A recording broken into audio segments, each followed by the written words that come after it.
straight across to one of the Trinamool Congress MPs whose names has surfaced in the context of what has happened to the Sarda group, who is Srinjoy Bose, the Trinamool Congress Rajya Sabha MP who heads a newspaper chain including the Bengali newspaper Pratidin. Appreciate your joining us, Srinjoy. There have been reports that you were among those who had close financial links with the Sarda group, which is where the Trinamool connection is coming up. Your response, Srinjoy. Good morning, Rajdeep. Rajdeep, we had a professional relationship with Channel 10, which happened to be a part of the Bengal media, which was owned by Sharoda. The agreement was signed on 8 September 2010 and the agreement has also concluded on 31st May 2012. It was a professional relationship in the sense that we had signed up to provide editorial support to the Channel 10. All the members of Channel 10, all the reporters, everybody was in our payroll and we paid them salaries and PF dues and everything, so which has now ended. So, in a way, if you see these type of but were you not aware, Srinjoy? Were you not aware, Srinjoy, of the kind of antecedents of the Sarda group before you signed this agreement? I will tell you one thing. In 2010, these finance companies, there are many finance companies. Okay, you don't. How do you come to know of the antecedents of the finance companies? We had a tie-up with a channel, and this was an existing channel.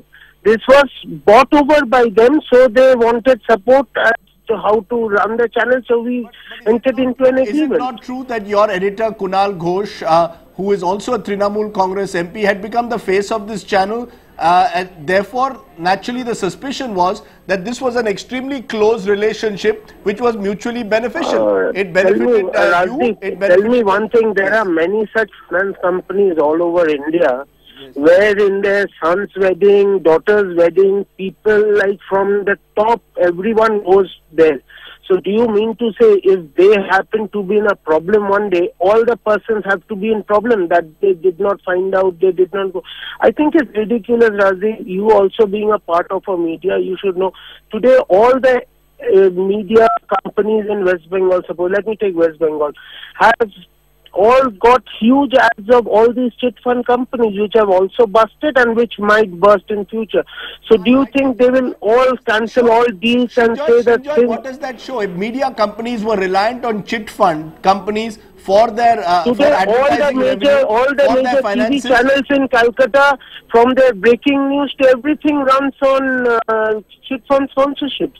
Exactly, but what does that show? What does it show about the state of the media and the state of the media in Bengal if media companies are reliant on chit fund companies? Rajdeep, if you see from 2006, yes, there was a law which had gone to Delhi. 2006 it came back. Then it took 4 years again from there to send a revised law in 2010 to Delhi. Today is 2013.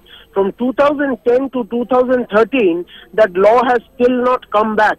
The bottom line, though, are you only the fall of West Bengal government? No, I don't think so. No, the bottom line, though, does it not show that the media companies were working in close tandem with chit fund companies? No, now when the chit fund companies today CNN, IBN channel may take an ad from one company, may have a tie-up. If that goes bust after 2 years or 3 years, yes, do you think CNN, IBN will be responsible for such action? No, but Srinjoy, there is a difference. In this case, it was not just an advertising contract. In this case, media companies, including your company, were working in very close commercial relationships with the chit fund company. Now the chit fund company goes bust. Suddenly the newspapers and the channels are closing down. Lots of journalists are losing their jobs. Yeah, this is apart from small investors who have suffered. To be on the thing, Rajdeep, if those journalists were still on my payroll, they wouldn't have closed down. Were you under any pressure? They wouldn't have been without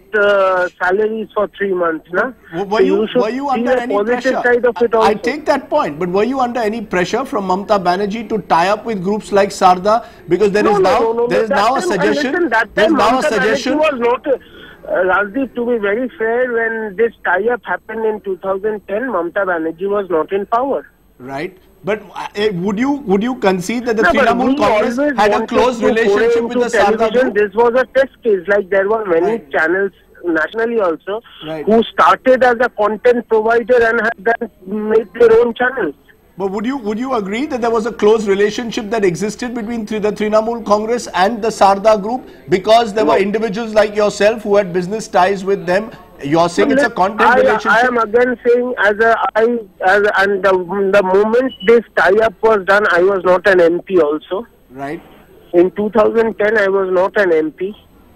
Yes, but do you think you should have been more careful before you had gone into a tie-up with a company? Listen, you learn from your mistakes. Now people have become, we are in media, we took a decision, including the top media houses in Calcutta have taken a decision. Any ads from these chit fund companies will be on a cash and carry basis. So you learn from your mistakes. You know, your editor Kunal Ghosh, who's also become an MP, it almost seems as if Mamta was rewarding those who are in the media and close to the Sarda group. How would you respond to that? Because he was being paid reportedly a salary of 15 lakhs a month and had become the face. I am not aware of this, of salaries and all. I am not aware because I am not supposed to know also who is getting paid from where. So, and Mamta Banerjee had also made other newspaper editors also MPs. Right, but do you not feel this is embarrassed? Would you agree that this entire episode has embarrassed Mamta Banerjee, that she suddenly finds herself in a situation where the links of the Trinamool Congress, reportedly Sudipto Sen has even written about them to the CBI, are coming out in the open? See, it is for her to answer, but as per you take my view into account, I had it's a professional relationship. It had nothing to do with me, Srinjoy Bose, as a person, as a personal basis. It was a tie-up on my company. The company handled it. So, Rajiv, I think let's try to put things on a correct perspective. Okay. In conclusion, let me then ask you, has Mamta Banerjee sought any explanation from you? Nothing. I on my personal, the day these things came out, I had sent everything to her, including the copy of the agreement and everything I sent to her. This is the agreement, this is this. Okay. So there is no, because see, Ajit, you have to appreciate the fact it was a thing, and 2 years, 3 years after it has busted. Can you, I'm not an astrologer that 3 years before that I will predict that this will burst and this will happen. Okay, I'm going to leave it at that, Srinjoy. You've given us your side of the story. I appreciate your joining us and breaking your silence and giving us where you stand on the issue. Thank you very much. Srinjoy Bose of the Trinamool Congress. Remember, he is the Trinamool Congress MP who finds himself in the line of fire because his company had signed up a deal for content providing for a news channel, Channel 10, as well as media content being provided through his company to the Sarda Group, which has now gone bust.